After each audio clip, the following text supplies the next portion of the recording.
ያለንበት ወቅት የተለያዩ የሀገራችን አካባቢዎች የበልግ ዝናብ የሚያገኙበት ከፋና ቴሌቪዥን ጋር ቆይታ ያደረጉት የኢትዮጵያ ሜትሮሎጂ ኢንስቲትዩት ዋና ዳይሬክተር ደግሞ የበልግ ዝናብ ከጉዳቱ ይልቅ ይዞት የሚመጣው በረከት ይበልጣል ብለዋል። በዝናቡ ተጠቃሚ የሆኑ አካባቢዎችን በመጥቀስ ለአካባቢው አርሶ አደርና አርብቶ አደሮች የሚኖረውን የተሻለ ግልጋሎትም ተናግረዋል።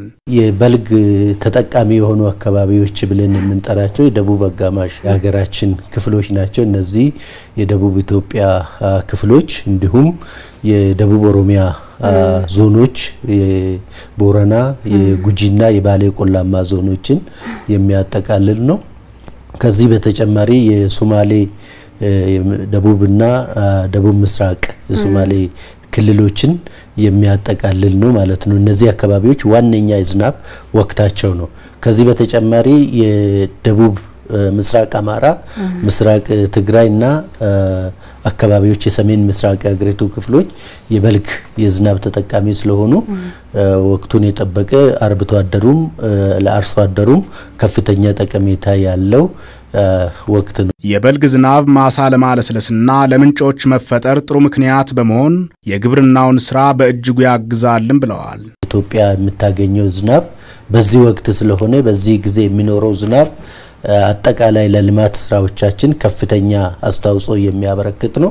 ለግብርና ስራዎቻችን በተለይ ለማሳ ዝግጅት ለውሃ ለምንጮች መጎልበት የሚኖረው ከፍተኛ አስተዋጽኦ ስለሆነ በዚህ ወቅት የሚኖረው የዝናብ መጠን በጎ ጎን ያለው ነው ማለት ነው። በአርብቶ አደር አካባቢም በተመሳሳይ የውሃ አካላት እንዲጠናከሩ ከማድረግ እንዲጎለብቱ ከማድረግ አንፃር ለከብቶችና ለእንስሳትና ለሰው መጠጥ ውሃ ከማዘጋጀት በተጨማሪ አጠቃላይ በዛ ለከፍል አርብቶ አደሩም በዛ አካባቢ ለሚደረገው አጠቃላይ የመኸር እንቅስቃሴ ከፍተኛ አስተዋጽኦ ያለው ነው። በዚህ አጋጣሚ የሚገኘውን ውሃ በመያዝም ለቀጣይ ጊዜያቶች ውሃን በመጠቀም የሚያስችል አውንታዊ ጎን ያለው ነው ማለት ነው። በዝናቡ የሚከተረው ውሃም ለመስኖ ስራ መልካም እድል መሆኑን በማንሳት በተመሳሳይ የኤሌክትሪክ ኃይል ለሚያመርቱ ግድቦቻችንም አይነተኛ ሚና ይኖረዋል ነው ያሉት። በግድቦች ደግሞ ውሃም ከመያዝ አንፃር ለኢነርጂ ምንጭ ፈረቃ እንዳይሆን የማድረግ ኤሌክትሪክ በተሟላ ሁኔታ ለማግኘት እንዲሁም በቀጣይ ለሚከናወኑ ዘርፈ ብዙ ስራዎች ጠቀሜታ ያለው ስለሆነ ከበልግ ተጠቃሚ ውጪም በመኸር አብቃይ አካባቢዎችም የራሱ የሆነ አውንታዊ ጎን ያለው ለከብቶች ሳር እንዲያገኙ ከማድረግ አንፃር በበጎ ጎኑ የሚወሰድ አጠቃላይ ጥሩ እድል ይዞ የሚመጣ ወቅት ነው ማለት ነው በዚህ ወቅት የሚኖረው ዝናብ። ይሁን እንጂ የበልግ ዝናብ ለግብርናው ይዞት የሚመጣው በረከት እንደመኖሩ ጎርፍን በማስከተልና አፈር በመክላት ብሎም የከተሞችን መሰረተ ልማት በማዛባት አሉታዊ ጉዳቶችን ሊያስከትል እንደሚችልም ተናግረዋል። ለዚህም የጥንቃቄ መልእክቶችን አስተላልፈዋል። ለጎርፍ ተጋላጭ የሆኑ በተለይ በልጉ ዋነኛ የዝናብ ወቅታቸው በሆነባቸው አካባቢዎች ላይ ለጎርፍ መገለጥ መከሰት ከፍተኛ